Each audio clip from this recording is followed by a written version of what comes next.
Ձեռքբերումների ու հաջողության հասնելու երկու ճանապարհ կա՝ հարմարվողականություն եւ ինքնատիպություն։ Հարմարվողներն իրենց համոզմունքներն ու վարքը համապատասխանեցնում են ընդունված նորմերին։ Ինքնատիպ մարդիկ լողում են հոսանքին հակառակ, ստեղծում նոր գաղափարներ, դեմ գնում կլիշեներին։ Որտեղ էի ես սխալվել։ Ինչպես դառնալ ավելի ինքնատիպ, յուրօրինակ, հրաժարվել հարմարվելուց եւ փնտրել իրավիճակը փոխելու տարբերվող ուղիներ, ինչպես չվախենալ ձախողվելուց ու առանձնանալ ամբոխից։ Ինքնատիպները կոնֆորմիստները չեն։ Նյումեգը ներկայացնում է ԱՄՆ պատմության մեջ ամենաերիտասարդ պրոֆեսոր, ամերիկացի գիտնական, հոգեբան եւ բեսթսելլերների հեղինակ Ադամ Գրանտի բացառիկ ձեռնարկը։ Ինքնատիպները, ինչպես են ըմբոստները փոխում աշխարհը։ Գրքի գլխավոր գործընկեր Fastbank։ Նա ինչ վերադարձանք սիրելի հեռուստադիտողներ եւ հետաքրքիր գրքի քննարկում ունենք այս պահին։ Այո, հիշեցնենք, որ Նյումեգ հրատարակչությունն այսօր ներկայացնում է Միացյալ Նահանգների պատմության մեջ ամենաերիտասարդ պրոֆեսոր Ադամ Գրանտի բեսթսելեր դարձած ձեռնարկները ինքնատիպները եւ թաքնված ներուժը։ Ադամ Գրանտի գրքի մասին խոսելու ենք Նյումեգ հրատարակչության գլխավոր խմբագիր Գնել Նալբանդյանի հետ։ Բարի առավոտ։ Բարի առավոտ։ Շնորհակալ ենք մեզ հյուրընկալվելու համար, ձեզ ուրախ ենք այստեղ տեսնել։ Ըմբոստ ինքնատիպները շատ հետաքրքիր ենթավերնագիր ունեն, ըմբոստները, ովքեր փոխում են աշխարհը։ Այստեղ հետաքրքիր է միայն ըմբոստները եւ ինքնատիպներն են կարողանում փոխել աշխարհը, թե Ադամ Գրանտը այլ ենթատեքստ է դրել։ Եվ բանաձև է մշակել որևէ։ Գիտեք, Բեռնար Շոուի ուրեմն խոսքն է մեջբերում հեղինակը եւ ասում է, որ խելոք մարդիկ աշխատում են հարմարվել աշխատին շրջապատին։ Բայց ոչ թե անխելքները, գուցե անխելքները, իսկ գուցե խենթերը, այսպես ասենք, աշխատում են աշխարհը հարմարեցնել իրենց։ Այնպես որ առաջընթացը ապահովում են ոչ թե խելոքները, այլ խենթերը։ Դե սա իհարկե բառախաղի համար ասված, ուրեմն շատ հետաքրքիր միտք է, բայց կարծում եմ, որ փիլիսոփայությունը այն է, որ պետք է մի քիչ խենթ լինես, պիտի մի քիչ ըմբոստ լինես, պիտի մի քիչ չհարմարվող լինես, նոն-կոնֆորմիստ պետք է լինես, որ կարողանաս աշխարհին, քո շրջապատին թելադրել ինչ-որ մի բան, որը դու համարում ես ճիշտ, եթե իհարկե դա ընդհանրապես կմահաճույք չէ։ Դե ես պետք է սա մի փոքր հայաֆիկացնեմ, մենք խոսում ենք ամերիկյան պրոֆեսիոնալ պրոֆեսորի մասին եւ այլն եւ բանաձևը, որ ամերիկյան սերում ունի որպես այդպեսին, բայց ասում է երբ չի լինում երկու ճար, խենթերն են գտնում հնար։ Հիմա Իհարկե, սա ուրեմն այսպիսի ասացվածքներ եւ թեվավոր խոսքերը մենք շատ կգտնենք, որովհետեւ շատ հաճախ մենք մեր զավակներին խորհուրդ ենք ասում ենք խելոք մնա, ուրեմն խենթ մի եղիր, քեզ հանգիստ պահիր, զուսպ պահիր, կամ ասենք մի տարբերվիր մյուսներից, տարբերվես վատ կլինի, բայց մենք հանկարծ տեսնում ենք, որ հաղթանակի հասնում են սովորաբար նրանք, ովքեր աշխատում են տարբերվել։ Իսկ ծնվում են, թե դառնում են խենթ։ Այդ մասին էլ կա, ուրեմն գրքի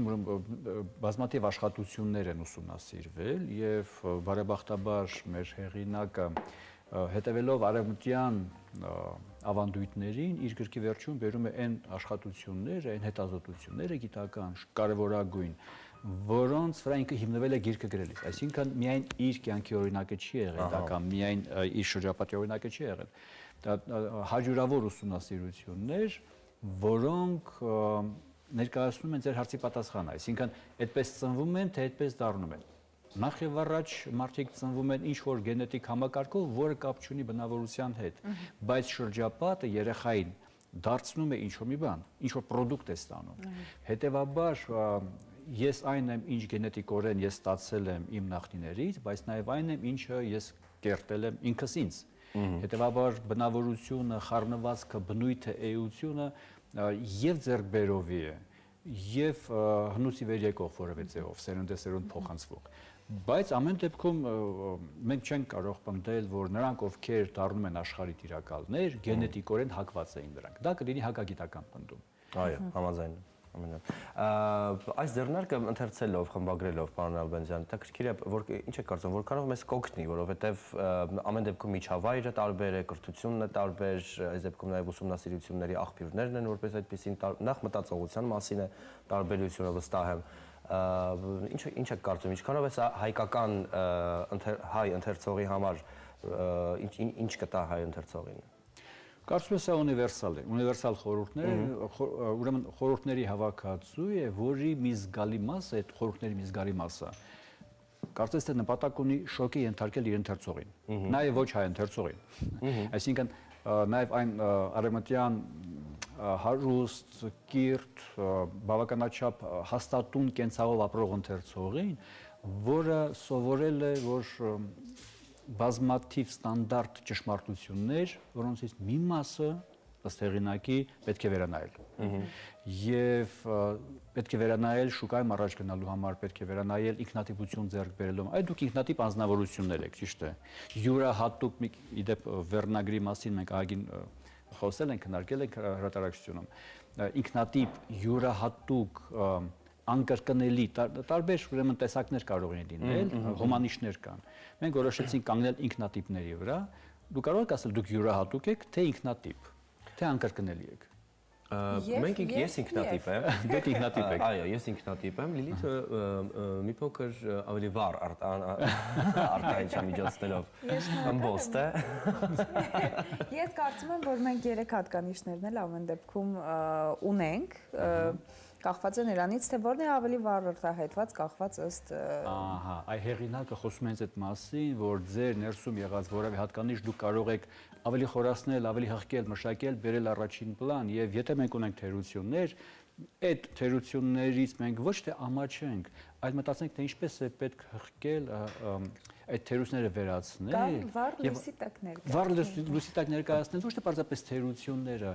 այլ այդ թերությունները հաղթահարելու ուղիները։ Երբեմն հեղինակը ասում է դա ավելի կարևոր է։ Ինձ թվում է թերությունները հաղթահարելու համար կարելի է թերությունները որպես առավելություն օգտագործել։ Օրինակ Բրեխտի թատրոնում Բերլինում, երբ դու դերասան ես եւ օտարազգի ու չգիտես գերմաներեն, նրանք օգտագործում են քո զրո իմացությունը գերմաներենի եւ դու կարող ես լինել գլխավոր դերերում եւ այս դեպքում նաեւ փաստորեն ինքնատիպությունը նաեւ կայանում է այդ երկրում աշխատելով եւ ընդհանրապես չտիրապետելով այդ երկրի լեզվին։ Սա կարծում եմ թերությունը որպես առավելություն օգտագործել։ Հնարավոր է, բայց դա կարող է լինել մեկ անգամ կամ երկու։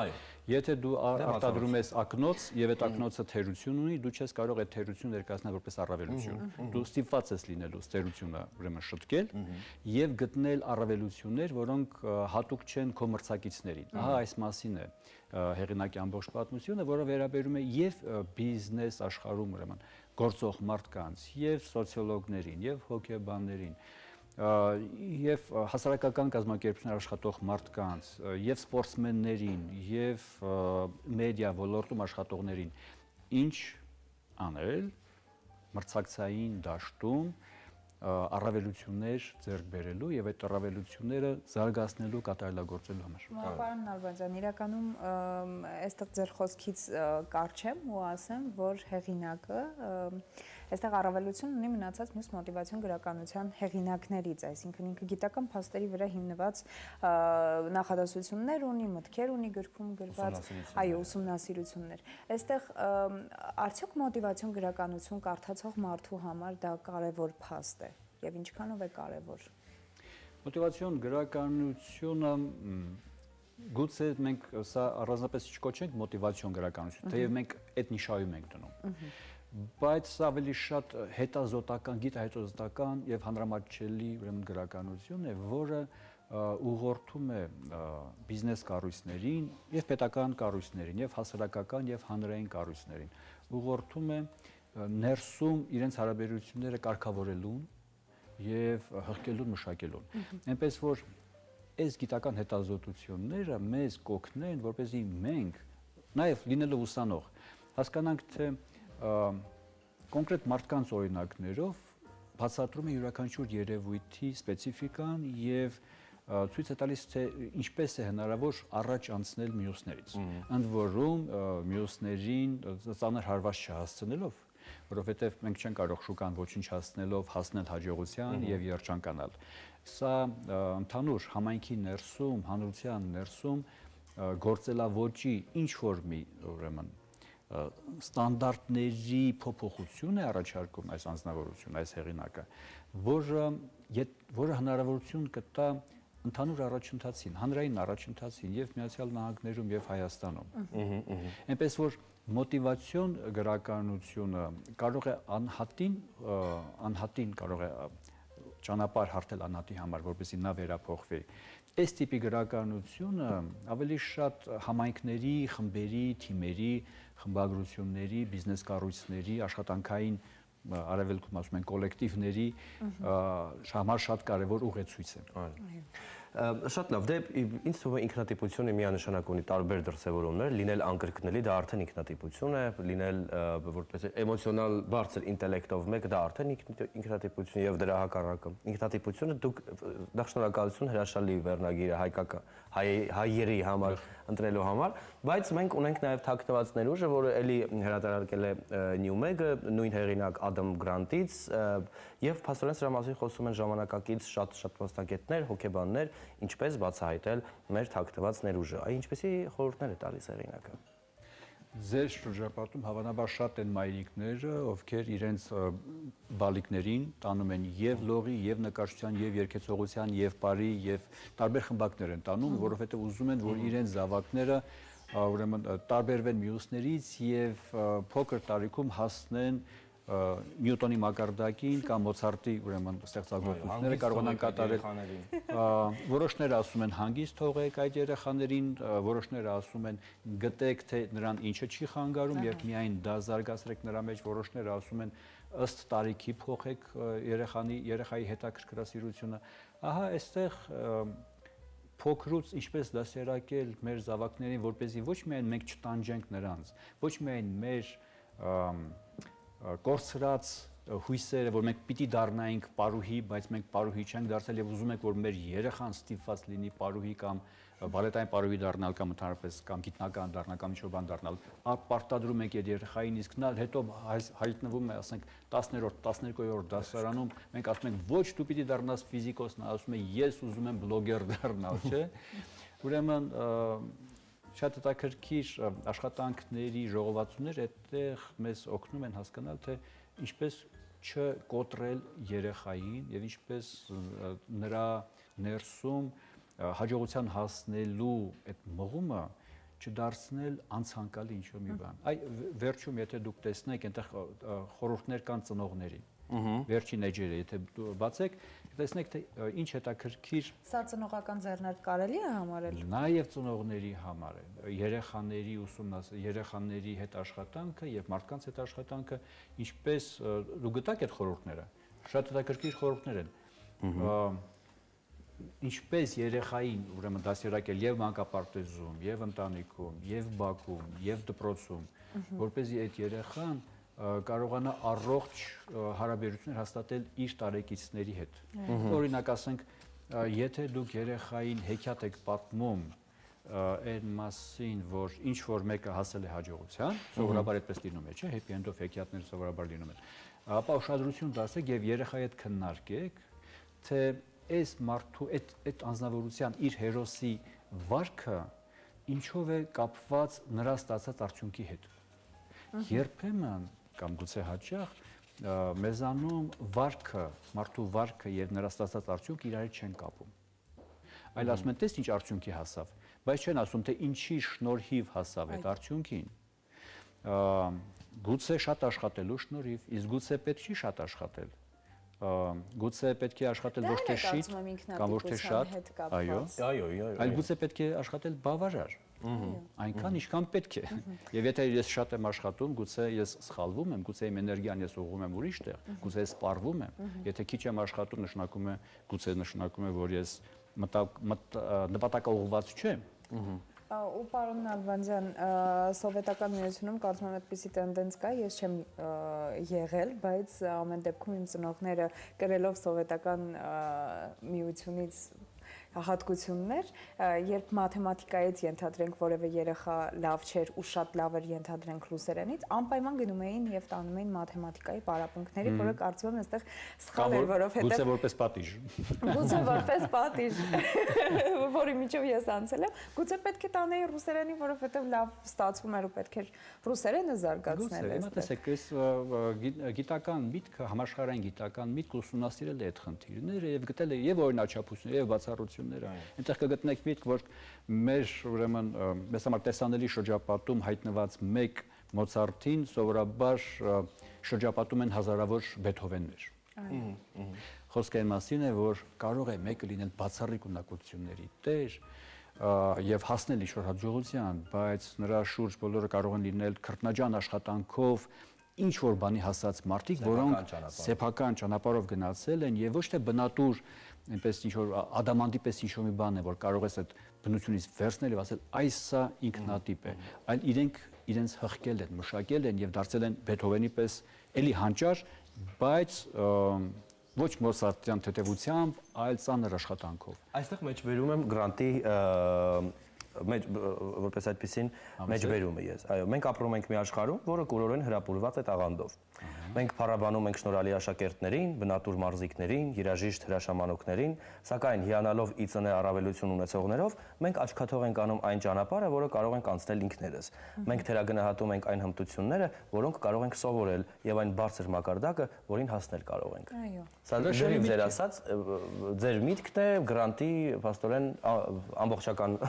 հեղինակի միտքն է, իմ վերաձևակերպումը, որքան ես հիշում եի։ Տեսեք, այս տիպի մտքերը, որոնք դուք մեջբերեցիք, հրաշալի ուրեմն միտք է, այդպիսի մտքերը ձևավորում են ընթերցողի մտածողությունը։ Այնտեղ ասում եմ, եթե որևէ մեկը կարողացել է անել դա, ուրեմն դու էլ ես կարող անել դա։ Մարդ արած ուրեմն կարող է անել դա։ Եթե ձգտես, գուցե այդպես լինի։ Որովհետև մարդկանց ինքնատիպությունն ամեն դեպքում տարբերվում է։ Հակասական այս դեպքում թաքնված ներուժն է, երբ դու բացահայտում ես քո ներսում ինչպեսի թաքնված ներուժ, դու գիտես, թե դու ինչ տաղանդների ես տիրապետում կամ դու լավ ես սրանում, քեզ մոտ ավելի լավ է ստացվում, քան այն մյուսը, բայց երբ դու բացահայտում ես, թե այլ ինչ թաքնված ներուժ ունես եւ վաու, մեկ էլ սա ինձ թվում է ավելի համաձայն եմ, այդ թաքնված ներուժը պետք է բացահայտես եւ մշակես ու ներկայացնես։ Համաձայն եմ։ Այսպեսի մի բան կար, մի 90-ականներին, երբ Սովետական միությունը քանդվում էր եւ սկսել էին արդեն արտասահմանից խմբեր գալ եւ նույնիսկ դպրոցական խմբեր գալ Սովետական միություն, Եվրոպայից մի խումբ էր կամ Ամերիկայից, Արևմուտքից մի խումբ էր, աշակերտների խումբ էր գնացել Սովետական միության ինչ-որ մի քաղաք եւ այնտեղ մրցույթ էր անցկացվում, այս ուսուցիչները, սովետական ուսուցիչները եւ սովետական աշակերտները մրցում էին արևմտյան ուսուցիչների եւ աշակերտների հետ միջին տարիքի դպրոցականներ էին եւ այսպեսի մի հետաքրքիր բանի մասին խոսում էին, ես լսում էի մանկավարժների խոսքը, ասում են, որ յուրաքանչյուր սովետական, ուրեմն դպրոցական, երբ քիմիայի մրցույթի ժամանակ ինչ որ բան էր ասում, բոլոր ուսուցիչները ուրեմն ոգևորվում էին, երբ ինչ որ բան չէր կարողանում ասել, բոլոր մյուս աշակերտները եւ ուսուցիչները շատ ծանր էին տանում դրան եւ նրան փնովում էին եւ նրան ասում էին ամոթ քեզ դու մեզ մի միավոր հետ քսեցիր դու ես բուլինգի էին ենթարկում եւ կարելի է նաեւ այդպես ասել շատ ծանր էին տանում եւ այս երեխան կոտրվում էր բայց արևմուտքից եկած աշակերտները հենց ինչ որ մեկը թեկուզ մի աննշան լավ բան էր անում բոլորը ասում էին oh it's good nice pretty ինչ լավ արեցիր ես ինչ բանը որովհետեւ գուցե նա քիմիայից ասենք լավ չի բայց գուցե ասենք ֆիզկուլտուրայից է լավ գտեք այդ լավ այդ երեխայի մեջ եւ դրա վրա աշխատեք որովհետեւ չկոտրեք նրան շատ ծանր բաների շատ ծանր ոլորտներում անհաջողության հասնելու մտքով եւ նրան անդադ այսպես մատով չբզեք որ այ դու սա չկարողացիր սա ձախողեցիր այստեղ թուլացրեցիր այստեղ մեզ հետ քսեցիր այս սա երկու պատկերացումների բախում է այդ հետխորհրդային վիճակները կամ ընդհանրապես խորհրդային վիճակները, որոնք որ շատ ու շատ ոչ մարդու մասին են եղել, այ ինձ թվում է ես կասեի հակամարտկային է եղել, միանշանակ։ Դրա համար Pink Floyd-ը գրեց իր պատը գործը, որ ասում էր մեզ պետք չի կրթություն, հանգիստ թողեք մեզ, բայց կրթությունը հո դրա մասին չի։ Այս դեպքում մարդու մասին պետք է լինի եւ այո պետք է անպայման մարդանպաստ որպես այդպեսին կրթական համակարգ մտածել որ եթե դու մաթեմատիկայից լավ չես քավ լիցի ֆանտաստիկ դաշնամուր ես նվագում արի քեզ նվագիր դաշնամուր եւ այդպես իսկ մեր ծնողները այդ խորհրդային եւ մեր ծնողների ծնողները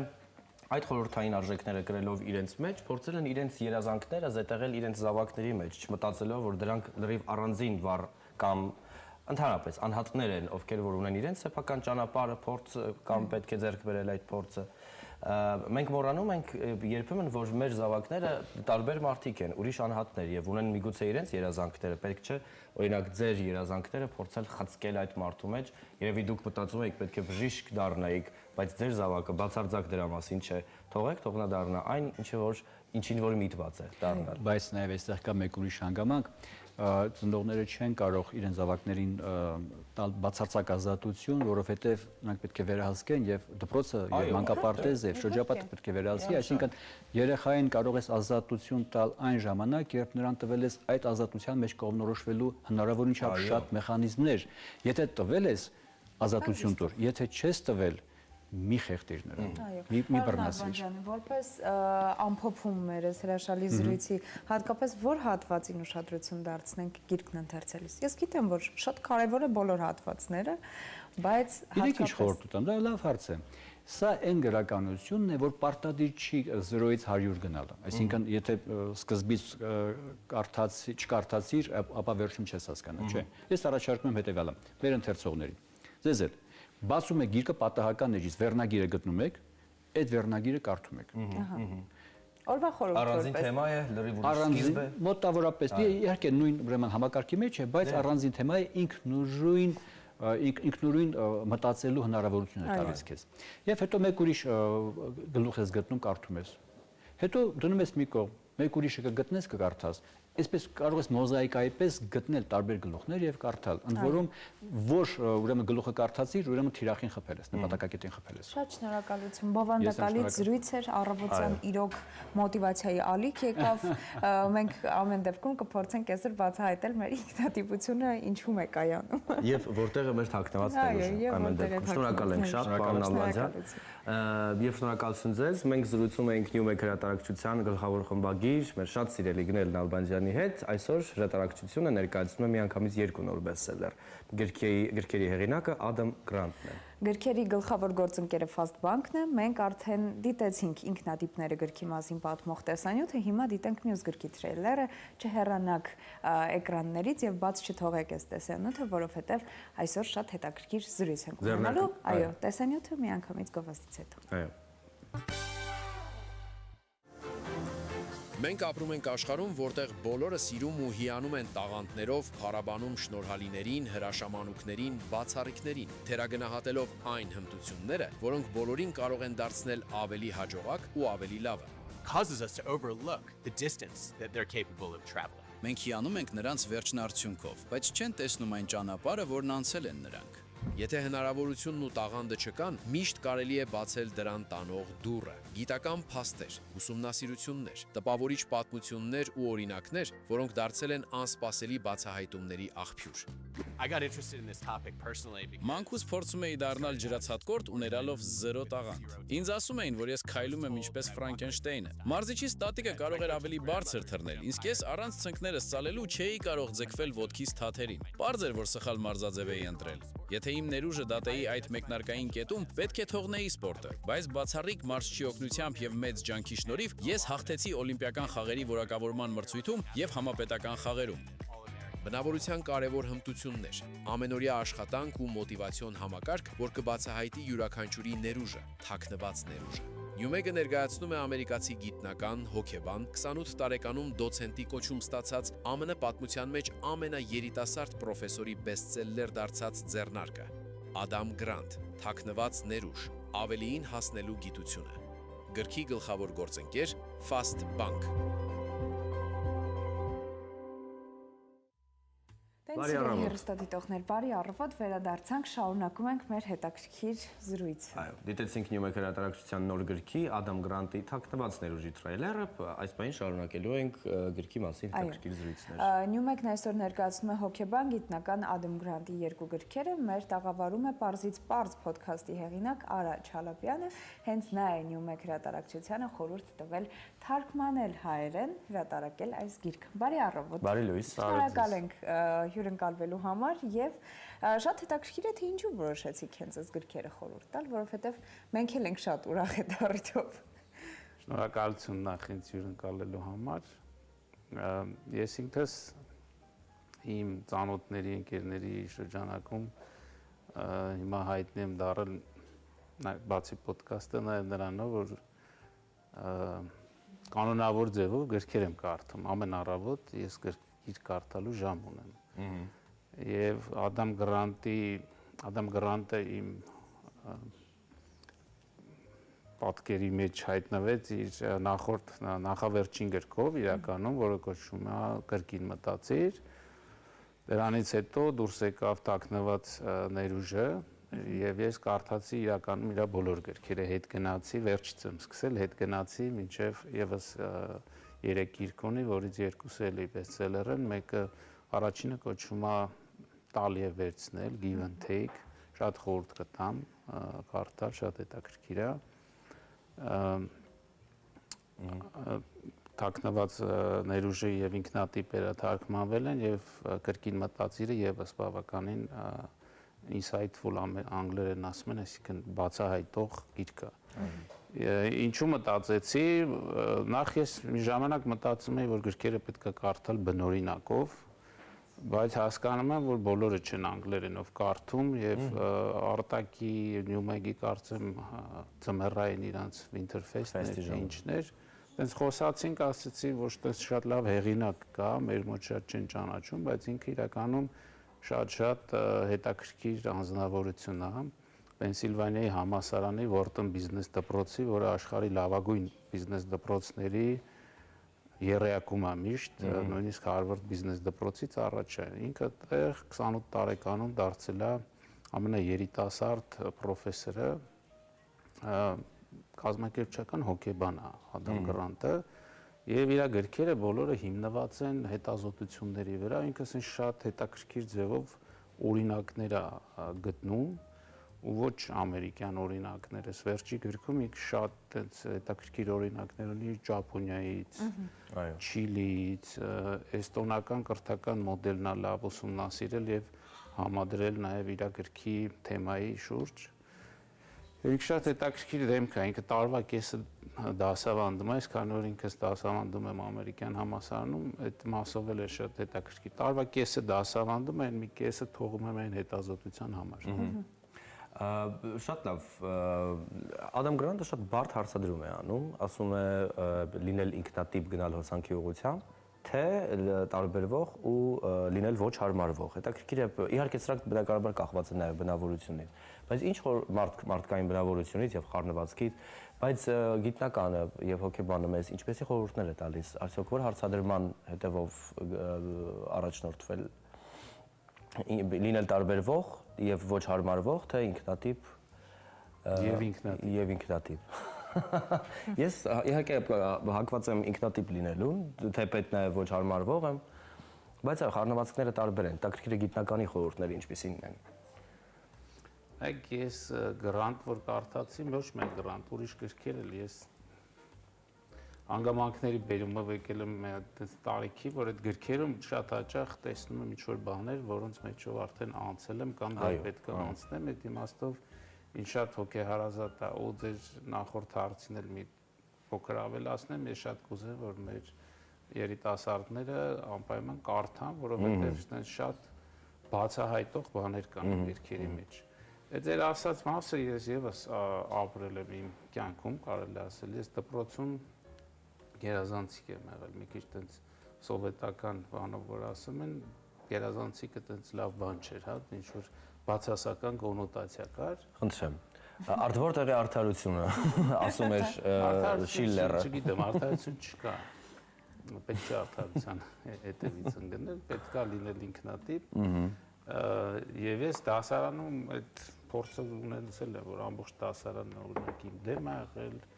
Ես նաև մի քանի տարի առաջ ոդկասթի ռիարենջում այդ հարցադրումը եղավ եւ ես ասացի կյանքի մի պահ է գալիս, որ դու այդ ընդհանուր ընդունված ստերեոտիպերին, կարծրատիպերին հոսանքին պետք է ուղղակի մի կողմ թողես եւ գտնես քոնը։ Ադամ Գրանտը չի ասում, որ դու պետք է լինես ըմբոստ կամ հակառակ գնաս, ընդհակառակ ինքը ասում է այդ ինքնատիպերը կամ իր բառով օրիգինալները հաճախ արտակուստ իրանք չեն երևում, պետք չի ասենք մազերդ կապուտ ներկես, որ մարդիկ տեսնեն դու տարբեր ես։ Դու կարող ես արտակուստ չտարբերվես, բայց կերպը այսպես ապրելու։ ասած ստատուս կվոն, Այո։ ստատուս կվոն մարտահրավերն է, տես, այսինքն դու չհամարես, որ ինչ կա, ամեն ինչ շատ տրամաբանական է, շատ արդար է, շատ ճիշտ է, ու միշտ գտնես այն տեղերը, որտեղ կարելի է նոր բան մտածել։ Պարոն Չալաբյան, դուք ասացիք, որ դասավանդում եք ամերիկյան համալսարանում, այստեղ շատ հետաքրքիր է, դուք երիտասարդների հետ ավելի շատ ժամանակ եք անցկացնում, իրենց հետ ձեր շփումը ավելի սերտ է ու հաճախ։ 21-րդ դարում տենդենց կա, որ ասում են, որ չկան անտաղանդ մարդիկ, ուղղակի կան, այո, ես որպես անհատականություն դրա հետ համաձայն չեմ, եկեք չհամաձայնվեմ, բայց այստեղ արդյոք գրքում կա որևէ բանաձև, որով կարող են մարդիկ առաջնորդվել եւ գտնել ներուժն ու ինքնատիպությունը հաղթահարելու ինչ-որ բարդություններ, որոնք այո կբացահայտեն իրենց տաղանդն ու ներուժը։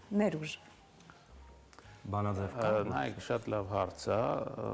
Այստեղ մի քիչ լեզվական տարբերությունների խնդիր կա անգլերենում, երբ որ ասում են talent, տաղանդ, եւ երբ որ մենք հայերենում ենք ասում, բավականին տարբեր ընկալումներ կան։ Ես դա գիտեմ նաև նրանից, օրինակ ես կենտրոնական բանկում ղեկավարում էի դեպարտամենտ, որի մեջ նաև մտնում էր մարդկային ռեսուրսների կառավարումը, եւ մենք կոչում էր անձնակազմի կառավարում, փոխեցինք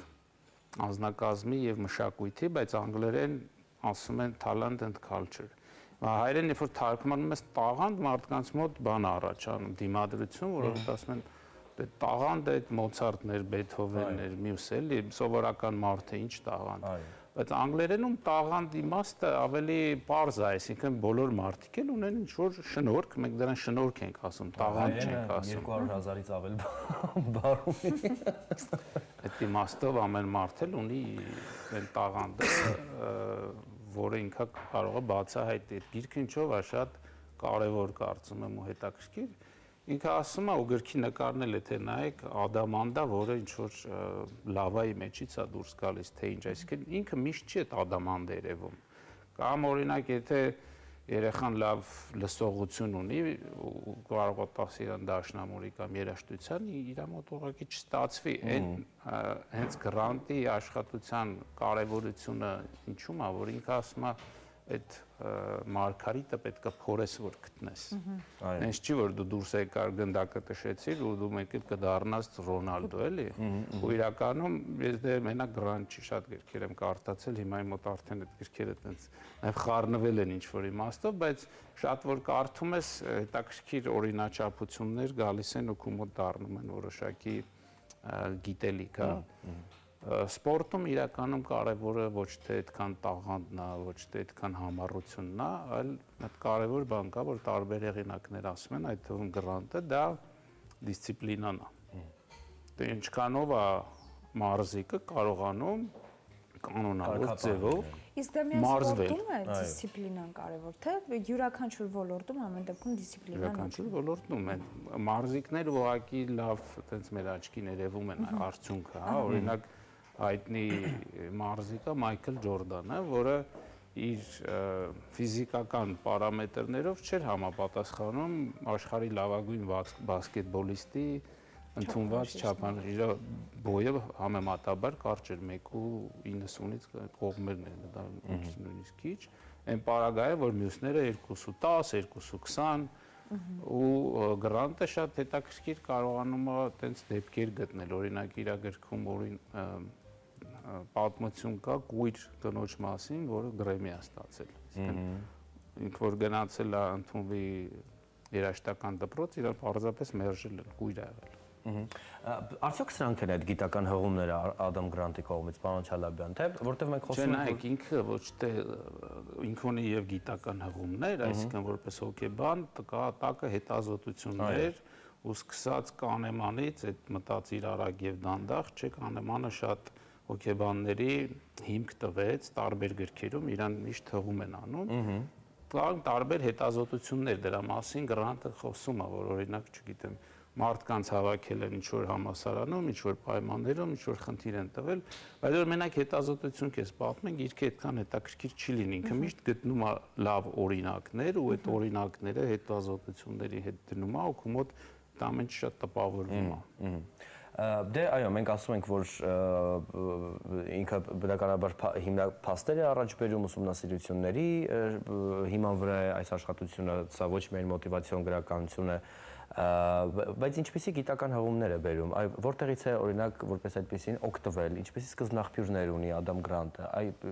հեղինակը ով է ինքնին։ Մենք խոսում ենք, որ ամենաերիտասարդ պրոֆեսորն է, հետաքրքիր է։ Պրոֆեսոր է եւ պրոֆեսիոնալ գիտնական է, այսինքն ինքը այդ ամեն ինչը զբաղվում է ոչ թե սիրողական, որովհետեւ ես ասեմ գրքերը կարտացել եմ, հեղինակները ավելի, չգիտեմ, բիզնես աշխարհից են կամ այլ ոչ գիտական աշխարհից են, իր հենց առանձնահատկություն նրանում է, որ այդ ծրասի տարվա կեսը լուրջ հետազոտական աշխատանքով է զբաղվում եւ գրքում հղումները կան, ասեցի, այդ հոգեբանական գիտությունը վերջին երևի 40-50 տարիներին բավականին առաջ է գնացել։ Օրինակ, դրա կարևոր բաներից մեկը, այսպես ասած, անգլերեն neuroplasticity, այսինքն ուղեղի պլաստիկությունն է, որ մի բան, որ մարդ երկար զբաղվում է, կարողանում է իր ուղեղի նեյրոնային կապերի վրա ազդի, եւ իրականում ոչ մի բան ֆիքսված չի, այսինքն նույնիսկ եթե դու ոչ թե չունես տաղանդ, այլ քեզ թվում է, թե չունես կամ չի ստացվում այդքան հեշտ, հնարավոր է այդ հաստատակամության եւ դիսցիպլինայի շնորհիվ փոխել նույնիսկ ուղեղի կառուցվածքը կամ ոչ թե կառուցվածքը, այլ ոնց է ուղեղը մտածում։ Ռոբերտ Սապոլսկի, այսպիսի բիոլոգ կար, եթե կհիշեք, եթե չեմ սխալվում, Հարվարդի համալսարանի բիոլոգիայի պրոֆեսորներից էր, ու շատ հետաքրքիր նեյրոններ մարդու ուղեղում նեյրոնի մասին բացահայտել էր նեյրոնով ցուցամատի շարժման էմոցիաները, որ օրինակ եթե դու զենք ես կրակում, ինչպիսի նեյրոնային էմոցիա է, եթե դու ինչի համար ես շարժում այս մատը եւ այդ նեյրոնը ինչպիսի էմոցիոնալ հրահանգ է ստանում ուղեղի կողմից, դուք ասացիք, ես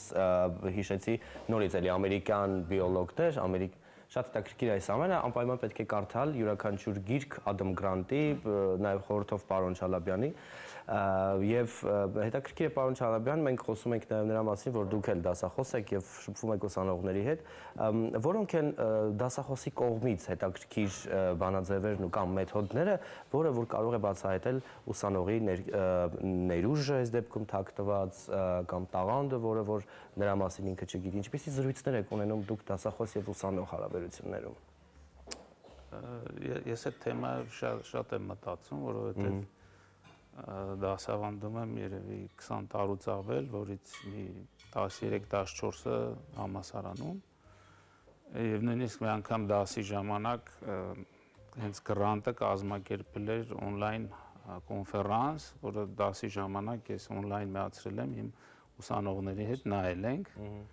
դասը ոնց որ հետաձգել ենք, բայց բոլորով նայել ենք եւ քննարկել ենք։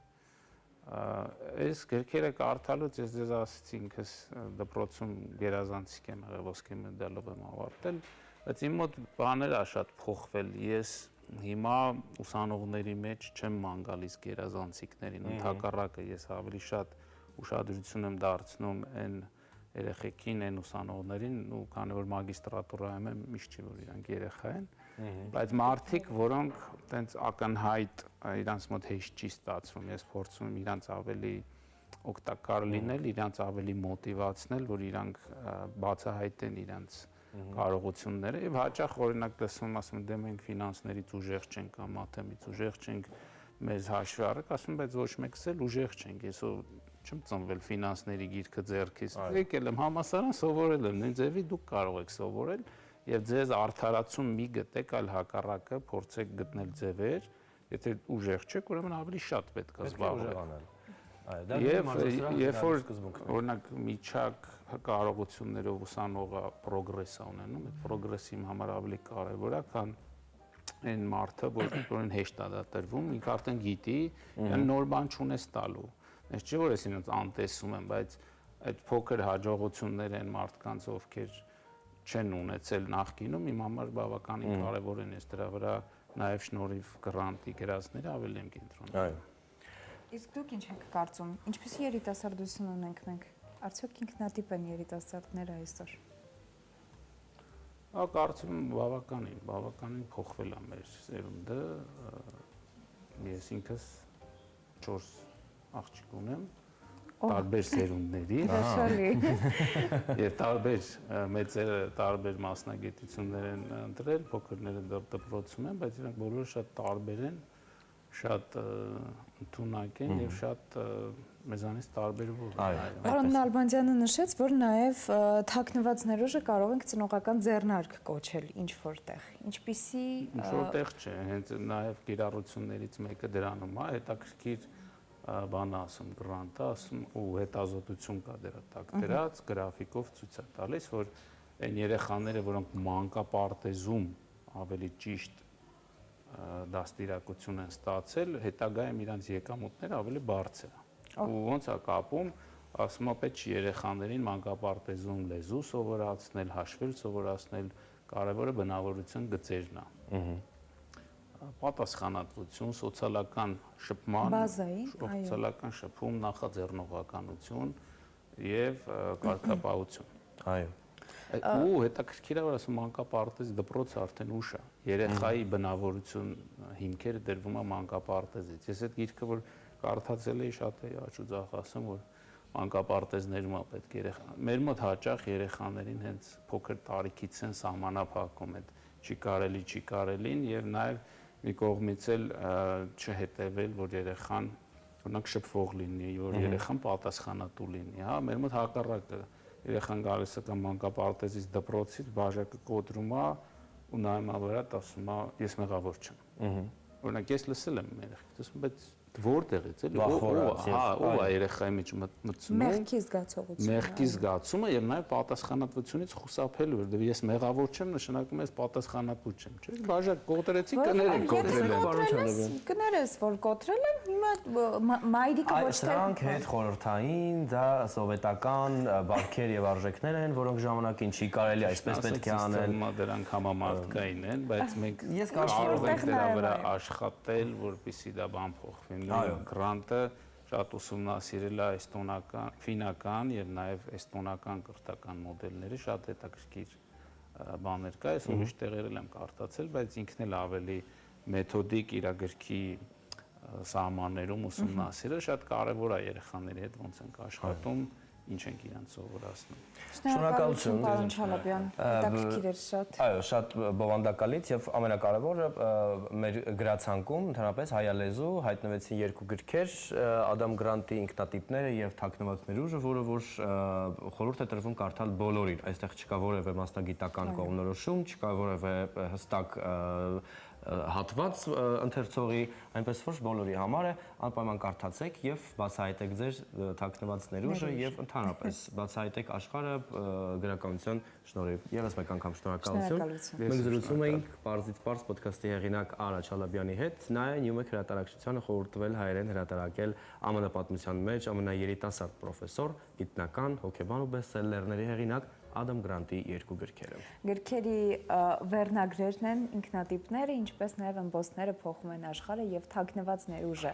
ավելիին հասնելու գիտությունը։ Հեղինակն իր օրինակով, գիտական փաստերով եւ այլ ուսումնասիրություններով օգնում է հասկանալ, թե ինչպես բացահայտել մարդու ներուժը, ինչպես հասնել հաջողության։ Գրքերը կարող եք գնել գրախանութներից կամ պատվիրել newmek.am կայքից։ Ձեռք բերեք, ընթերցեք, բացահայտեք ձեր ներուժը։ Այս պահին դիտենք հետաքրքիր գովազդ, թե այո, գովազդ դիտենք, վերադառնանք, որտեղ ինֆորմատիվ նորից զրույցներ ենք ունենալու։